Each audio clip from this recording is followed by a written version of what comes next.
What is up, y'all? So I was just right here eating my food, but then I started realizing like a lot. So I I've been in this headspace of setting firm boundaries with anybody and everything and allowing things to be what they are. Not for what I think it to be, not for what I feel it should be. Not for what I think it could be, not for what I feel it should be. Who? Because the what ifs, those shoulda, coulda, wouldas that's where them disappointments come in. That's where you be so caught in the obligation for stuff and feel like it's obligated to go this way because you expect it to go this way. Like, I've been getting out of that headspace. Like, I learned that's called control issues. Didn't know that was control issues, but it's control issues because when you get into that energy of feeling like things are obligated to be this way, you will go out your way to make sure it becomes that way because you're trying to control the situation. That's called control issues. So it's like I've been like taking a step back and observing everything, like allowing things to be what they are, allowing people to do what they want to do, and removing myself accordingly. Because like at the end of the day, people gonna do what they want to do regardless. So it's like whether you're there or whether you remove yourself from the situation, people are gonna do what they want to do regardless. And if a person wants you there, then they will make sure you're there. And if a person wants to speak to you, they will make sure that they speak to you. Where there's a will, there's a way. So it's like you can't force a horse to drink water. Yeah, you could try to make it drink water by feeding it a whole bunch of salt, but then you're gonna have a cranky horse on your hands because now the horse not gonna trust you. It ain't gonna trust you at the end of the day because you just fed it all that salt. You dried it out just to make it do what you want to do. That's control issues. But when you allow things to, when you just go with the flow and allow things to just move as it's supposed to, then it's gonna move as it's supposed to. But it's just all a part of the plan. So like that's what I've been telling myself. Like everything is relative. Control nothing. And I'm big on that. Grant me the serenity to accept the things I cannot change, the courage to change the things I can, and the wisdom to know the difference. I don't have my necklace on right now, but I'm big on gaining wisdom so that I know how to use my discernment properly. Because what I've learned is trusting your intuition, trusting your gut, using your discernment, you can also be wrong. Like just because you're trusting your intuition towards certain things doesn't mean you're interpreting the signs and symbols correctly. You can just like you can be right, you can be wrong as well.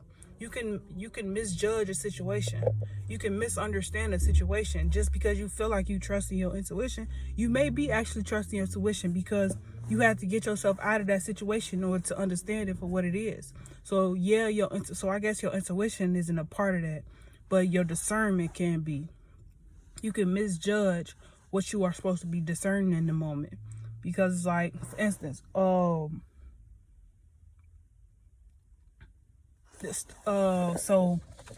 when was this? A few days ago, I was going to what was I going? What was I going?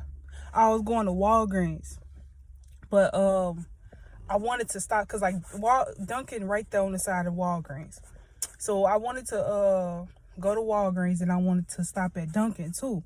But I'm like, I gotta hurry up and get back to this park because it was Monday. Yeah, because it had just snowed. Or Sunday. It was one of them. No, it was Sunday. Because on Monday, I had something to do. So it couldn't have been Monday. But regardless.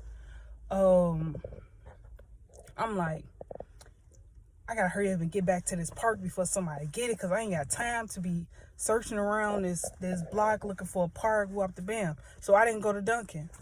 So I go to Walgreens, and I prayed on it too. That's the crazy part. But I went to Walgreens and I went home. On my way home, I'm driving behind the person that took the park that I was rushing to get back home for. And I got so upset. So I had to park on the other side, but not knowing that I had to go right back out. I had to leave right back out the house.